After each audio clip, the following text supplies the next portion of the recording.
Thank you, Madam Speaker. Madam Speaker, I rise to support or to second the motion on the affordable housing regulations. Madam Speaker, first and foremost, I'm a member of the Committee of Delegated Legislation, and this committee is guided by the Statutory Instruments Act, which is very clear about what exactly has to be done when we make regulations. But it's important to note that when bills are passed into law, one of the things that most bills have is a part where now regulations can be made pursuant to the laws so that you can be able to, enable proper implementation of the laws. And of course, to put in details that sometimes are missing. So the regulatory making process requires, first we check whether the bills are, the regulations are tabled on time, because that is within the Act. We also check whether there is proper public participation.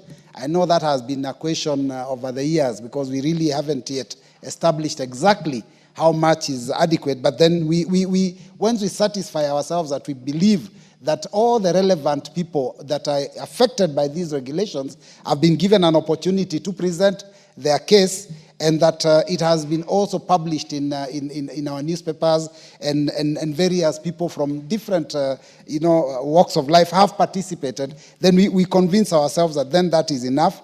Then we also make sure that there is a generation of a regulatory impact assessment, which basically means that if these regulations have a way of impacting a certain sector of the community in a very, in a very robust way, in a major way, then they must come up with an assessment which is called the regulatory impact assessment. And these were all done. Madam Speaker, these regulations put details into things. For example, I'll just point about 3 of them. The first one is the eligibility criteria, because the law just says that we will do the houses and they'll be given to the contributors. But then, who then qualifies? So we have established that it will be citizens of the country. What age? We have established that it must be adult, so it must be 18 years and above. And then we've also, the regulations also have put in conditions that you cannot, be qualifying and you're not eligible to get a house if you have previously been allocated another one. Because then that creates fairness, so that someone cannot get a house and then tomorrow get another one and the next day get another one. So basically, the eligibility criteria makes it clear and tries to create some transparency and some fairness. Now, it also deals with the applications, because the law says that you will be able to be given a house. But then how do you get to that stage? So these regulations they indicate that once one is eligible, then there is a form that is part of the schedules that one would be expected to fill, so that you can use that form as the application for the houses. And then there is also now the board that is supposed to sit and verify the documents that have been tabled before it, and then evaluate the ability of the applicant to be able to repay the loan. So once that is confirmed, then therefore it goes to the next level. But then there's also timelines given, because sometimes if there's no timeline, then these boards can work forever on a simple thing. So it indicates that within 90 days, that whole process must be done. Now, once you are eligible and you have applied properly, then there is now the allocation criteria. And then they say that upon successful application to the board, then one shall be allocated the houses. Madam Speaker, it also indicates that sometimes the board might say, no, not everybody will be eligible, not everybody will apply and get. So it also indicates that in case the board's decision is made, then it has to be made within 14 days. And that is when they are going to decline, in case they are going to decline an application. And after that, it is important that they notify the applicant, because many times we apply for things, but you never know your fate, because you've sent the application, there is no law indicating what happens. So these regulations show that within 14 days, you'll be notified if you don't qualify. So you'll be notified that you are not successful in that application. And of course, later on within the regulations, it also indicates how you can seek redress if you are dissatisfied. Now, it also indicates in case they decline your application, then what happens? They indicate that you'll be able, the money that you have deposited in pursuit of procurement of that house, then will be returned to you as your voluntary savings. So basically, it is really a straightforward way of making sure that the affordable housing process is followed to the letter. Madam Speaker, the only concern I had which is not in the regulations because I fully support the regulations, and I try to raise these with the PS, is how do we make it even more transparent so that there is no individual or group of individuals that can take advantage of these hard-earned taxpayers' money, because these houses are being put up with monies that are contributed by all citizens. How do we make sure that nobody can sit and favor certain cadre of staff, certain individuals, certain people? How do we make sure that no one has the ability to give their friends or their relatives? That basically was the only thing that I felt was not answered, and I'm certain that going forward, they might need to consider that. But Madam Speaker, I will say this, and why I was raising that, because recently, I support the Harambee Stars 100% that they should win. But the president did offer to give affordable houses to the players, and he said he would pay for them. But then my question was, did we want to have a law where the president has access and can be able to say, give Robert Mbui a house and give Chepkonga a house, but do not give so-and-so a house? I felt that was one of the things that they need to address going into the future, because we want to make this transparent and open. Yes, we have a point of order from the majority leader. What is out of order, Honorable Kimani Ichungwa? You know, Honorable Speaker, my good friend Robert was doing very well in articulating what is provided for in these regulations. But you know, now when it turns to political issues, he has selective hearing on what the president says. And I just want to clarify to him, the president offered to help the Harambee Stars players to get their affordable housing units. And if you listened carefully, he told them after that statement, the first thing you do, register. And that is what is being provided for in the regulations. So there is nothing in the regulations that allows the president, even the president, to give you an affordable housing unit. That is why he asked them to register. Then he will help them to pay for the deposit and get allocated the housing units. And that is exactly what you have been articulating there before, that the regulations provide for the criteria. And if you do not qualify, for instance, you may not qualify because you do not have a deposit. Therefore, the president is guaranteeing the Harambee Stars players that you will not fail to qualify because you did not have a deposit, since he will pay the deposit for them. And this is the spirit that we should be encouraging our Harambee Stars team to work with. And I was hoping that the Honorable Mbui would have now offered that the housing units that are being done in Machakos or in Kathiani, for instance, that he would also pay for a number of his constituents the deposits. Like I've offered to pay for 3 Mama Mbogas and 2 Boda riders in my constituency, affordable housing units for the housing units being done in Kikuyu. The deposit. Thereafter, they will be able to access the loans that are provided for here. And it's also important to clarify that these loans, again, there's a criteria being provided for in this regulation. And Robert knows that for sure, Honorable Speaker. Thank you, Madam Speaker. I would not want to have a back and forth. Before you conclude the seconding this motion, honorable members, we have many students seated in the public gallery, and I would like to acknowledge them. I hope they have not left. Moody Awori Primary School from Funyula constituency in Busia County. Sarue Academy from Sabatia constituency in Vihiga County. Turuturu Junior School from Baringo North constituency, Baringo County. Muchoko Junior School, Baringo North constituency, Baringo County. Kiptaiwa Junior School, Baringo North constituency, Baringo County. And Kasrima Junior School, all from Baringo County. I would like to ask the Honorable Robert Mbui, as you conclude, please welcome all the students for us in the House.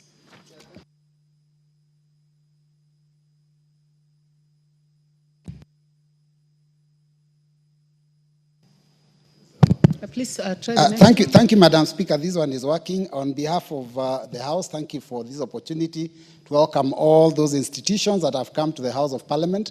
Many times I hear members telling them that maybe they want to be members of Parliament. I want to just go against that and say that there are many careers open in the world. This is just one of them. So you can be whatever you choose to be. And the sky is the limit for you when you're in school. So take advantage of that time, do the right thing, and ensure that you open the future for yourselves. Madam Speaker, as I conclude, I just wanted to say that the majority leader may have misunderstood me a little. I have actually absolutely nothing against the president and the wish to support Harambee Stars, because I'm a big fan. But Madam Speaker, my concern... Honorable Mbui, you have 3 minutes.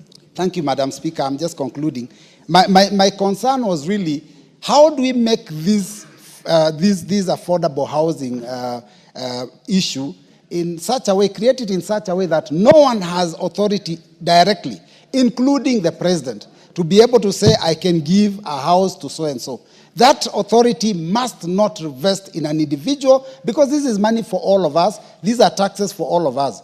I think it's important that that goes into the future regulations, because that's a question that I asked and the PS was unable to answer. And I want, as we go forward, we make sure that we tighten, because sometimes, and I'm not talking about the current regime, someone can be president and decide that all those houses will be given to their relatives and their friends at the expense of the taxpayer. So basically that is what I was saying. Let's just tighten the laws that we make in these houses. Make laws not for today, but for prosperity. Madam Speaker, with those remarks, I second.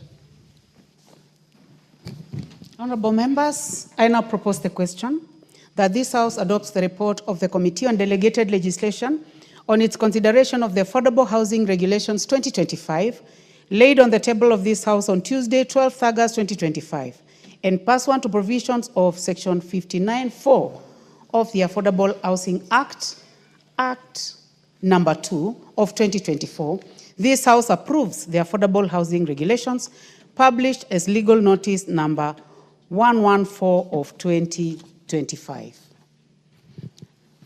Majority Leader. Thank you, Honorable Speaker. I beg to support this motion on the consideration of the Affordable Housing Regulations of 2025.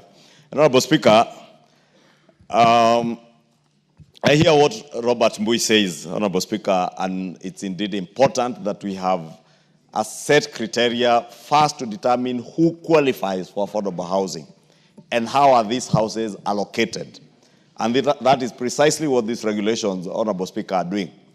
Honorable Speaker, one of the things after President William Ruto commissioned and handed over the keys of Pukuru, affordable housing in Embakasi South, and later some other housing units in Kisumu and Harambee, and Kenyans got to see that, unlike what they were being told before, that this housing thing is all a lie.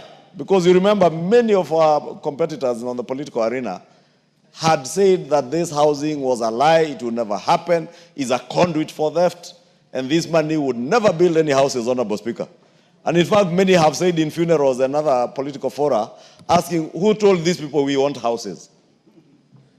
Now, surprisingly, Honorable Speaker, the challenge now is on the demand. And therefore, it's imperative that we have regulations, as have been tabled before the Delegated Legislative Committee, regulations that will ensure that we have a clear criteria on how do we identify the beneficiaries of those houses, Honorable Speaker. Honorable Speaker, if you go to part 8 of these regulations, Honorable Speaker, on the miscellaneous provisions, it includes, Honorable Speaker, the categorization of affordable housing, because there is social housing, there is market rate housing, there is social housing, there is institutional housing. Therefore, this part categorizes what is an affordable housing unit, what is the social housing unit, and what is market rate or market value housing. For instance, the Honorable Robert Mbui, as was saying, as a member of parliament, he cannot, under any circumstances, qualify for affordable housing or social housing. But he can qualify for market value, which will pay much more, or myself, for instance, Honorable Speaker, and many other Kenyans who are able to pay for market rate housing, Honorable Speaker. And therefore, when you apply for a house, you'll be able to classify in your application whether you are applying for social housing, that is at the bottom of the pyramid, or affordable housing, or market value housing, Honorable Speaker.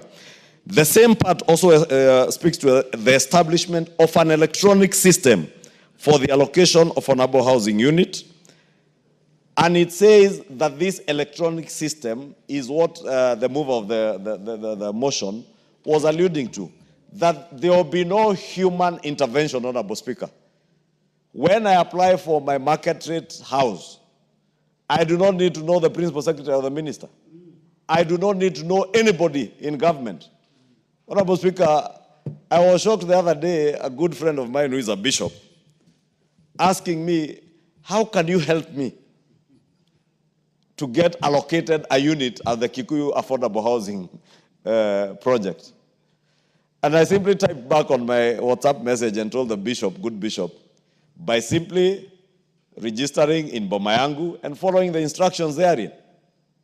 Honorable Speaker, I've had friends in the diaspora who are asking the same questions.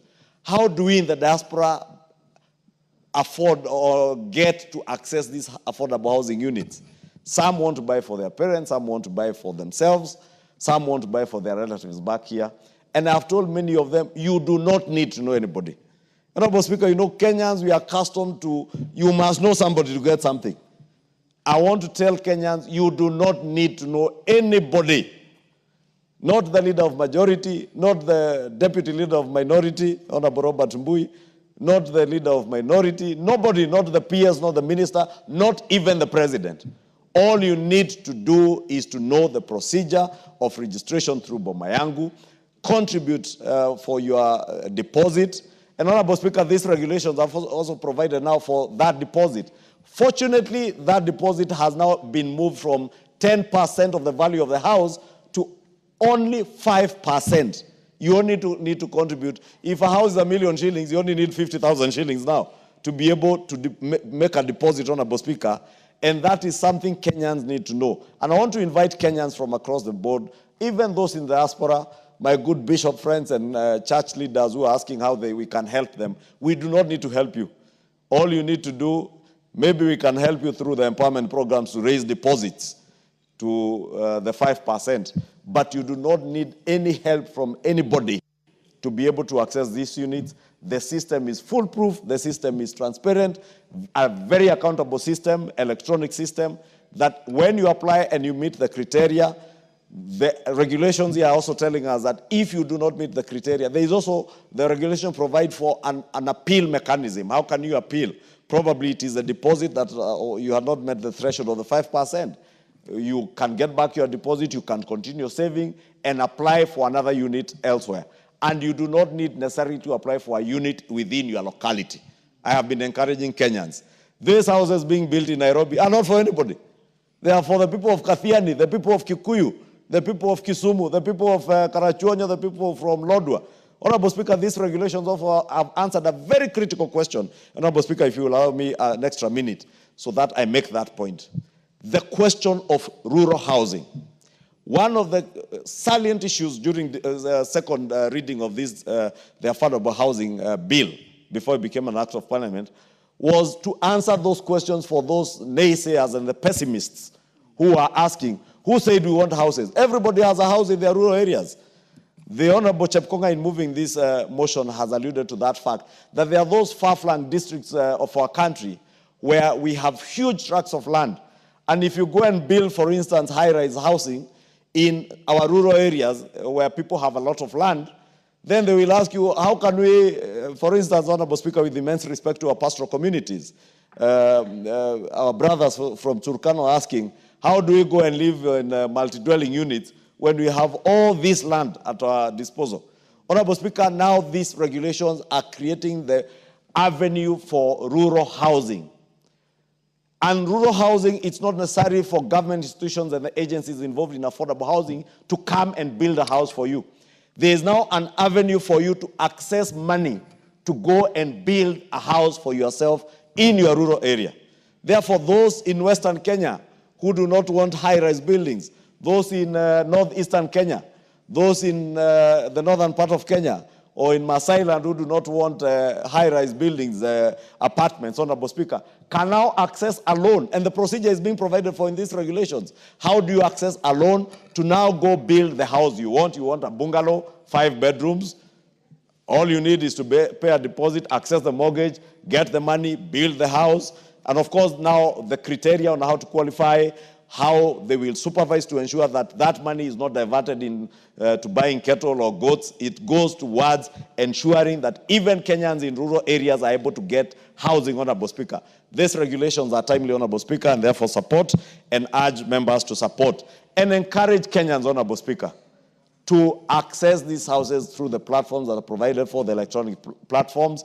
Start saving through Boma Yangu and build your 5% deposit. As I said, the deposit has come down to 5% from 10% that was provided for earlier, Honorable Speaker. And this is encouraging because even within the banking industry, Honorable Speaker, there is no bank that will give you a house at 5% deposit. But through this affordable housing program, Honorable Speaker, Kenyans will now be able to access housing, become homeowners, and generate wealth for themselves and their families and be able to grow our economy, Honorable Speaker. As we say that this affordable housing program is not just about affording houses to Kenyans. It's about our economy, growing our economy, creating jobs for people, creating opportunities, Honorable Speaker, for industrialization of our country. Today, Honorable Speaker, we have new cement factories in this country. We have new steel manufacturing companies, Honorable Speaker, that are rising every day out of this affordable housing process, Honorable Speaker, including the growth of our TVET and technical skills institutions, Honorable Speaker, that are training young men and women, Honorable Speaker. Last week, the President did announce that we will now embark on another program where graduates from our TVET and technical institutions, Honorable Speaker, will be guaranteed of internship programs in the affordable housing units, whether they're architects, whether they're draftsmen, whether they are artisans, whether they're electricians, or other technicians, Honorable Speaker. Therefore, these programs offers the Kenyan people, and especially our unemployed youth, immense opportunities, and I beg that we all support to make it become a reality across the country. To the naysayers, Honorable Speaker, those who are asking whether people in the rural areas want houses, now they can see we are able to provide good housing with good sanitation to our rural communities, Honorable Speaker, by affording them the opportunity to access loans and Thank you. The Honorable, I've been seeing this Honorable Harold Kimunge Kipchumba nominated. If he left, then I think you should just remove it from the screen. Okay, the Honorable Irene Mayaka, nominated member. Thank you, Honorable Speaker, for the opportunity to support the regulations from the delegated committee. Honorable Speaker, looking at these particular regulations, I first want to refer the House back to Article 43 of the Constitution, which is very specific in the sense that it talks about right to accessible and adequate housing and with reasonable standards of sanitation. Honorable Speaker, this is very specific in terms of what the Constitution provides. But in order for the Constitution to be actualized,